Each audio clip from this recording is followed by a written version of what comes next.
PNS Tughril नाम है दहशत का, खौफ का, समंदर को चीरते हुए दुश्मन के पैरों के नीचे से जमीन निकाल देने वाला। ये है PNS तुगरल। भारत में इस वक्त सफ़े मातम बिछी हुई है क्योंकि पाकिस्तान, वो चाहे ज़मीन में हो, चाहे आसमान में हो, चाहे समंदर में हो, दुश्मन को पिनपने नहीं देता, सांस नहीं लेने देता। और अब जब ये जदीद तरीन टेक्नोलॉजी वाला जहाज़ पाकिस्तान के बहरी बेड़े में शामिल हो गया है तो दुश्मन पर तो लर्जा तारी होना ही था। दुश्मन के हाथ सफ़े मातम तो बिछनी ही थी। लेकर चलती हूँ आपको अंदर, जो पासबान मौजूद हैं, जो पाकिस्तान की दिफा में समंदरों के महाफिज मौजूद हैं, उनसे बात करते हैं। पाकिस्तान के सबसे बड़े, सबसे जदीद जंगी बहरी जहाज़ की तरफ तो आपको लेकर जा रही हूँ, लेकिन इसके साथ साथ कुछ मज़ीद शाहकार भी हैं जो आज इस बहरी बेड़े में शामिल हुए हैं, वो भी आपको दिखाऊंगी। लेकिन पहले ज़रा इस PNS तुगरल का विज़िट करते हैं, यहाँ पर क्या कुछ है वो आपको दिखाते हैं। जहाज़ पर आते ही मेरे सामने फ़्लाइट डेक मौजूद है और साथ साथ मेरे सामने लेफ्टिनेंट कमांडर सज्जाद साहब मौजूद हैं। अस्सलाम वालेकुम सर, हाउ आर यू? अस्सलाम वालेकुम, welcome on board PNS Tughril. Thank you sir. The first type 054 alpha papa frigate of Pakistan navy. आइए हम आपको जहाज़ का विजिट कराते हैं।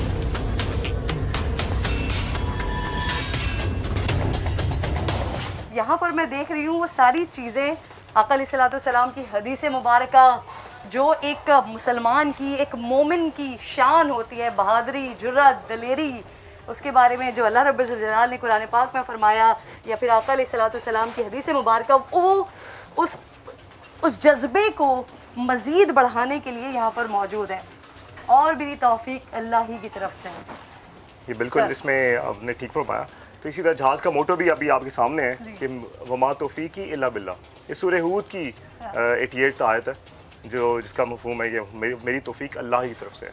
और ये जहाज़ की कैपेबिलिटी जितनी भी हो, लेकिन जब तक अल्लाह की तौफीक हमारे साथ नहीं होगी तो मोमिन बिल्कुल जहाज़ पे उस तरह से निकल नहीं पाता। खूबसूरत बात।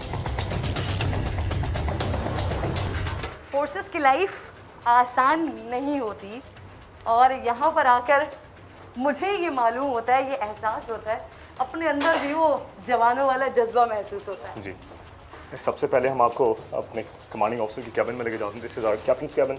ऑलराइट, अस्सलाम वालेकुम सर। वालेकुम अस्सलाम, welcome on board Tughril. Thank you. आइए प्लीज।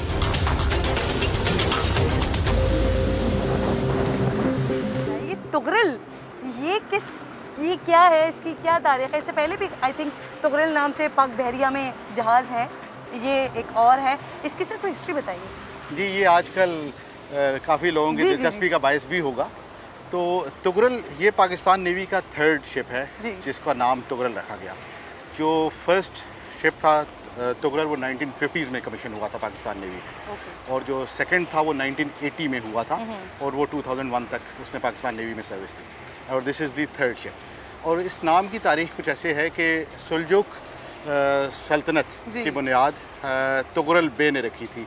ये 11th सेंचुरी से लेके 14th सेंचुरी तक, जो अभी present day Iran, Iraq, Syria और parts of present day Turkey है, इस पे वो मुहित थी, और वो अपने ज़माने का मिलिट्री जीनियस कहलाता था।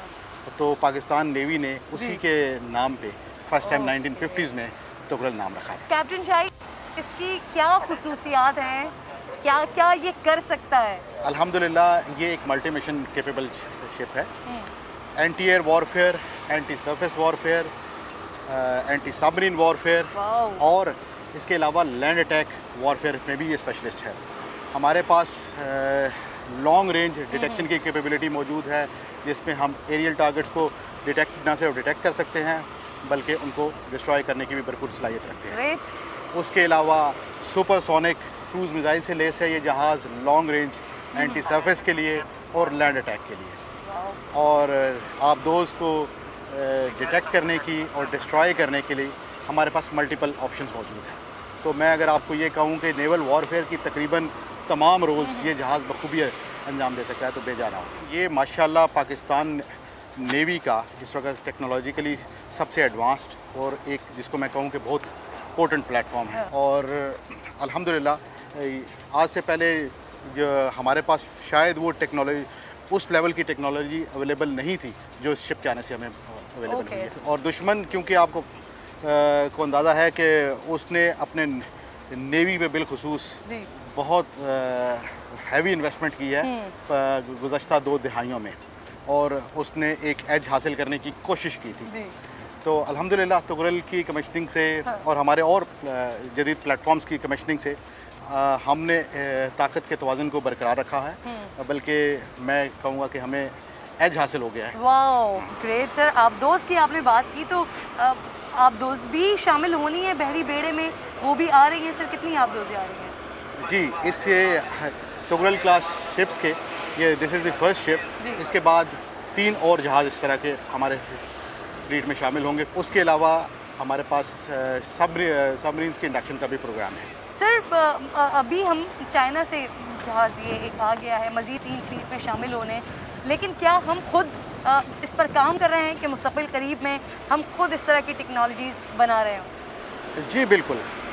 पाकिस्तान नेवी ने इससे पहले कराची शिपयार्ड में शिप की कंस्ट्रक्शन भी की है, और हमारा डिज़ाइन हाउस भी काम कर रहा है, और एक फास्ट अटैक क्राफ्ट मिसाइल अपनी तकमील के आखिरी मराहिल में है, जो जल्द हमारे बेड़े का हिस्सा होगी, जो कि मुकम्मल तौर पे पाकिस्तान में डिज़ाइन हुई है। और इस लेवल का जहाज़ की अगर आप बात करें तो पाकिस्तान नेवी इस लाइन पे काम कर रही है, जो कि बहुत जल्द आप ये खबर सुनेंगे कि हमारे अपना डिज़ाइन करदा शिप और बना हुआ हमारे फ्लीट का हिस्सा हो। Thank you very much sir. हम चलते हैं ज़रा मज़ीद आगे।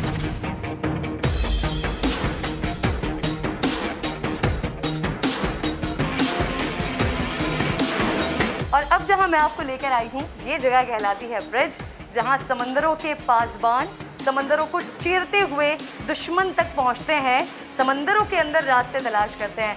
मेरे साथ यहाँ पर मौजूद है लेफ्टिनेंट कमांडर आयत। अस्सलाम वालेकुम।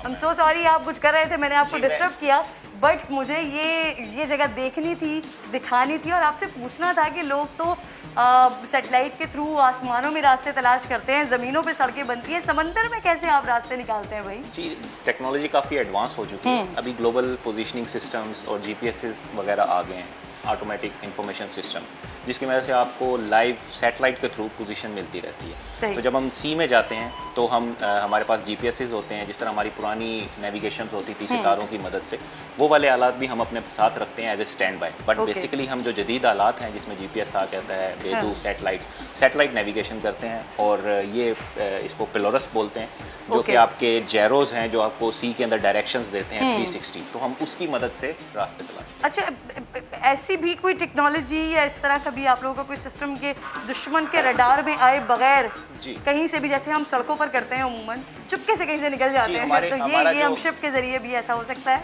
जी ऐसा ही है। जो पीएनएस तुगरल है ये स्टेल्थ टेक्नोलॉजी पे बेस करता है, जिसकी मदद से इसका जो सिग्नेचर है वो रडार में कम आता है। सितारों के बारे में आपने बात की कि वो वाला सिस्टम भी, वो वाली टेक्नोलॉजी भी अभी आप लोग साथ कैरी कर रहे होते हैं? जी बिल्कुल। तो क्या उसकी भी ट्रेनिंग अभी भी होती है कि कहीं आपको सैटेलाइट नहीं मिल रहा है या कहीं आपके दीगर टूल्स काम नहीं कर रहे हैं, तो फिर आप अगेन वो चांद एंड सितारों के साथ रास्ते तलाश करें? जी बिल्कुल। हमारी जब बेसिक ट्रेनिंग होती है, जब हम डिपार्टमेंटल ऑफिसर टाइम की ट्रेनिंग करते हैं, तो उसके अंदर हमें एस्ट्रो नेविगेशन, जो कि बेसिकली इसी के नॉलेज के ऊपर होती है, तो उसकी तालीम दी जाती है, जिसके अंदर डिफरेंट बुक्स हैं जिस पे जदीद टाइम की उन्होंने अपनी कैलकुलेशंस की होती हैं, सितारों की और रखी होती है, और उसके अलावा सेक्सटन और इस तरह के आलात हैं जिससे हम स्टार्स को शूट करते हैं और उसके बाद उसकी कैलकुलेशंस करते हैं और अपनी पोजीशन को आप चार्ट के ऊपर या किसी चीज़ के ऊपर प्लॉट कर सकते हैं। तो ये हम as a standby mean रखते हैं। ये तो आपने बताया कि आपको नेविगेशन सिस्टम में ये टूल के तौर पर ये आपको हेल्प करता है, लेकिन ये इतने सारे मॉनिटर्स जो मुझे दिखाई दे रहे हैं, और स्पेशली ये स्टीयरिंग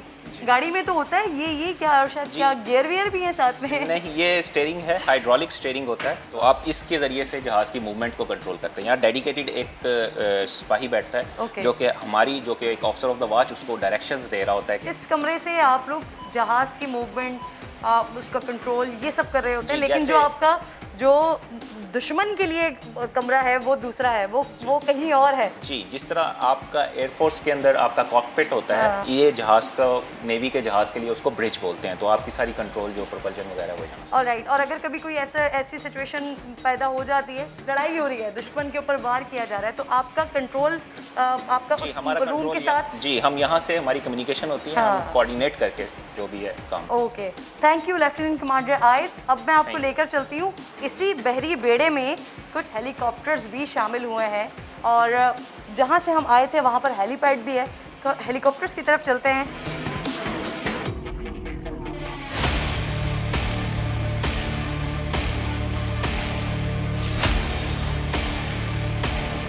तो मेरे अक़ब में जो हेलीकॉप्टर्स आपको दिखाई दे रहे हैं, ये भी तुगरल के साथ ही पाकिस्तान नेवी के फ्लीट में इंडक्ट हुए हैं।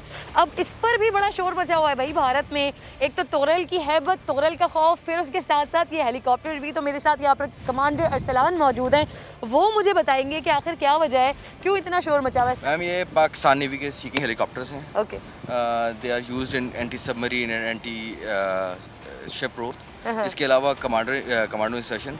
अभी रिसेंटली हमने 10 हेलीकॉप्टर्स जो हैं ये और एक्वायर किए हैं। इससे पहले भी हम लोग हेलीकॉप्टर्स हमारे पास थे, उसके बाद हमने 2 और लिए थे, जिसमें हम स्पेशल ऑपरेशंस भी करते हैं, एंटी शिप रोल में भी यूज़ करते हैं और एंटी सबमरीन रोल में भी इनको यूज़ किया जाता है। मैं इसके अंदर भी कमांडर साहब जाना चाह रही हूँ ताकि मैं ज़रा अंदर से भी दिखा सकूँ।